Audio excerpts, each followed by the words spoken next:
Hey guys, Brian here with another foundation repair tip of the day. So we're gonna go sell our house in sunny Southern California. Summer's coming, kids are getting out of school. We're gonna go and move closer to the beach or wherever it is, or you may just want to get out of the state. But regardless of your situation, when you're going to go sell your house, if it has foundation issues, the banks will not lend on it, and you're going to be focused on cash buyers or investors that will then be able to kind of manipulate the market value of your home. They know this. We've flipped houses. We know it.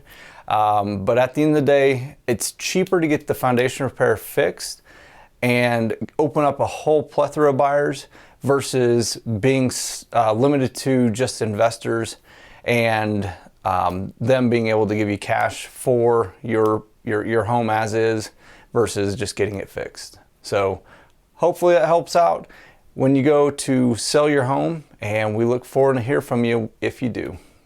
And that there is your foundation repair tip of the day.